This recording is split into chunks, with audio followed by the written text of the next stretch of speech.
you doing? Welcome to Feral Art. Let's paint. Okay, so first things first, colors will be in my description box. As you can see, I have painted my sides and edges with the same color as my base coat, which we are now going to apply.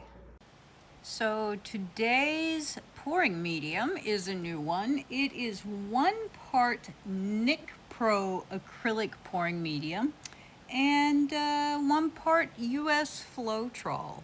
Never tried it before, so let's see how it goes.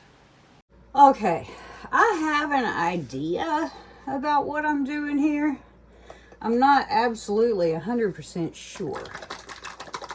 So we're just gonna kind of go about this and see what happens. Okay? Okay. So my idea was kind of rolling around with the idea of perspective. I had a plan in my head about which colors to use where, and of course got confused about it and did not use these in the order I had planned to. I had planned to do the blues in the back, then the reds, and then the green. But that's not quite how it turned out, and that is okay. So let's just see what happens here.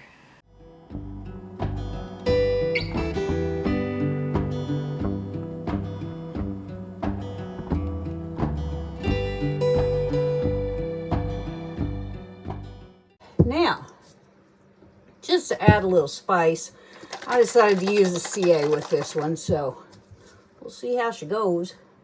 I used the Nick Pro Metallic Gold for this CA. Never used that before. We'll get out our little teeny tiny itty bitty blower here. I would like to thank the individual that came up with this thing that was supposed to be, I guess, a toy. I don't know. I'm not sure what else you would ever use it for except just little kids playing with a toy, but this little tiny blower has just become such a big part of my pouring journey that I don't know what I'd do without it. You can get it on Amazon. Just be sure and get the orange one.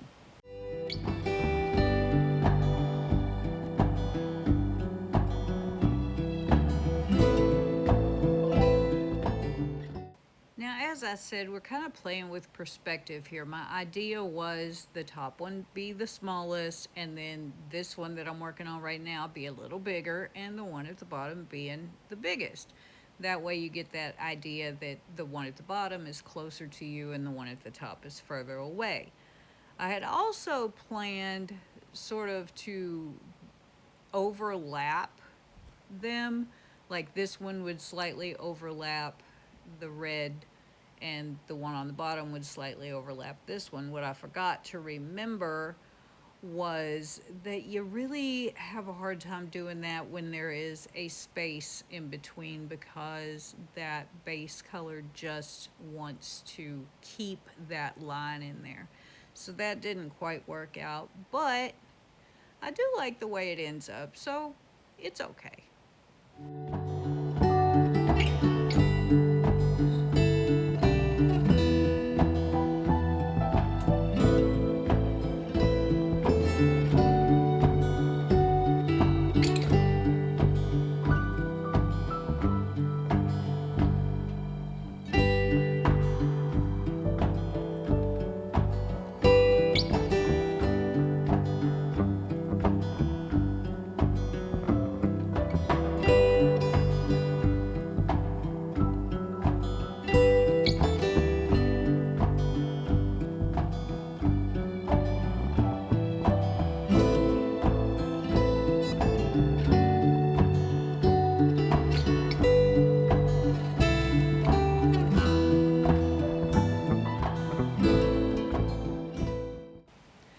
I decided that I really didn't like that big green line up through this little flower, so I went in to just do the same thing that I did when I started, just in a much smaller way. I wanted to keep it curved. I didn't want a straight line in there. I didn't want to have to fight with my paint, so that's why I'm making this extreme horseshoe shape.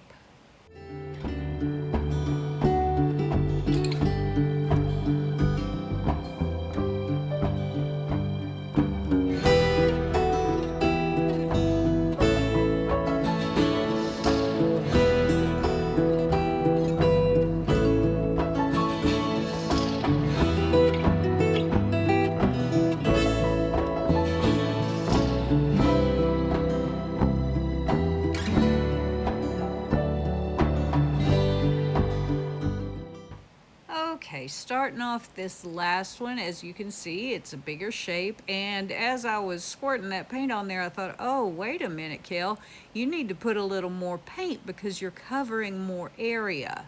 So that's why I went in and put that second little bit of white on there. I really like these green colors. I have seen green hydrangeas before, also blue and purple, and sort of a pink color. But anyway, the green was like, yes, that's what I want to put on the bottom. That was even what I started off with, idea wise. So that worked out well, even if the other two weren't quite right. And then I decided to add just a little bit more CA because, you know, if a little is good, a lot is better, right? Right. And when I say that the other two flowers weren't quite right, what I mean by that is they're just not the colors that I had planned to have in those positions. I planned to have the blue and purple up where the red is, and the red where the blue and purple is. But I think it turned out okay.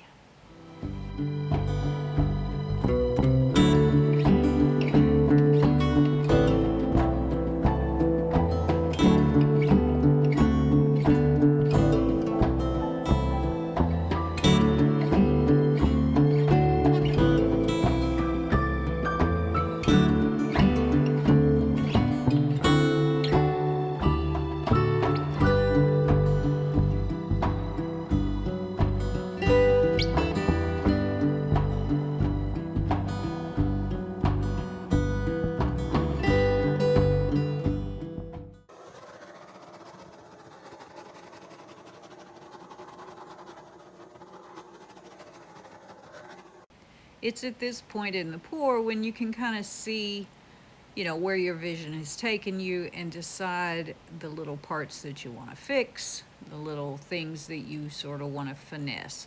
And so that's what we're doing here. And then it was time to try to tie the whole thing together. So I decided that little stems would be the good way to do that. Always wipe off your palette knife.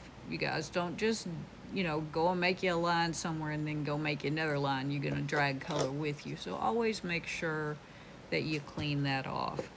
And I think these little stems did exactly what I wanted them to. I didn't want the stems to stand out. I just wanted them to, like I said, tie the whole thing together.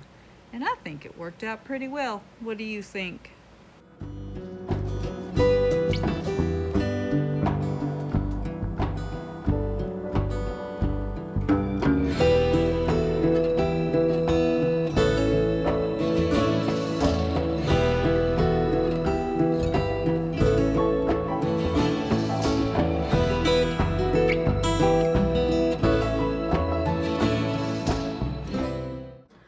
Okay. Interesting. I think I'm just gonna clean this up and we're gonna call it good. Famous last words of a fool. Just gonna go in here and do a little bit more with this top flower. I like it, but I thought it needed just a little bit of a stretch, and then to get a little more of that base paint off of that corner.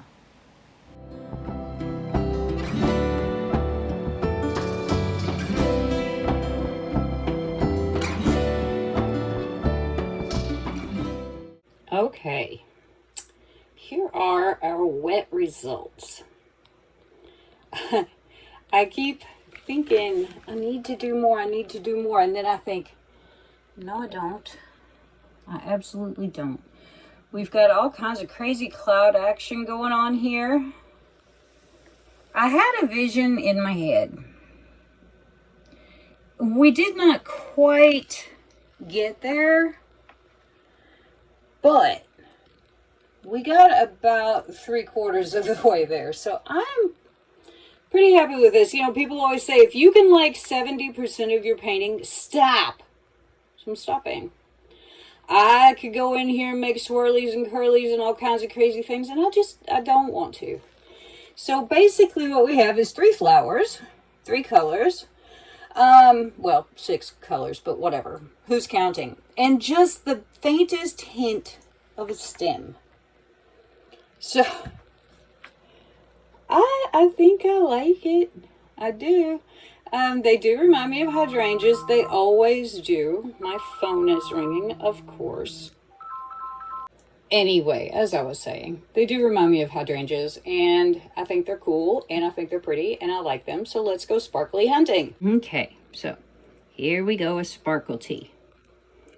We're going to have some, we're going to have a lot, because everything that I used today was a metallic. Except for the phthalo green base coat. Not a metallic, no sparklies in there, but all of our flowers are going to be full of sparklies. And I sort of did that by design. I had all these paints that I got for Christmas, had never used them, and I was like, you know, let's break those suckers out. So we did. And I am pretty impressed so far. And as I said, all of my colors will be in my description box. I keep getting messages popping up on my screen. It makes it hard to pay attention to what I'm doing. And yeah, I had some sort of perspective idea in mind that kind of worked. But I always forget exactly how fluid art works. So, there you go. And as always, I'm going to go live my life, and I'll see you guys when this is dry. If it gets dry by the time I need to shoot. Okay, here are our dry results of my little hydrangeas. I think this turned out pretty well. I had sort of a thought about how to blow them out, to go in a specific order, and didn't do it that way.